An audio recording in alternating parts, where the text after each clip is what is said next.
သူမေးတာဆီယာမကြီးတဲ့သွားကြိုက်နေရောတဲ့ပိုင်မက်ထရိုတောက်လို့ရလားတဲ့နှုတ်ဝမှာဟို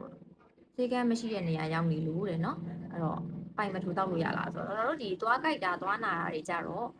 ဒီအနာတတအောင်လို့ကိုယ့်ဘက်ကိုတောက်လို့ရမယ်ဟာဆိုရင်ပါရာစီတမောတောက်လို့ရမယ်ပြီးရင် Dolphinal တို့နော် Ibuprofen တို့ဒီလို analgesic အကိုက်ကဲပြောက်စီးလေးပေါ့နော်တောက်တဲ့ခါမှာလည်းအစာလေးနဲ့တွဲစားမယ်အစာရင်စီးခံတောက်မယ်နော်ဒါမျိုးလေးတောက်ထားလို့ရတယ်ကိုယ့်ဘက်ကိုတောက်လို့ရတာလေကိုယ့်ဘက်ကိုတောက်လို့မရတာခုနကလိုပိုင်မက်ထရိုဆိုတာမက်ထရိုကိုပြောတာမက်ထရိုကဒီ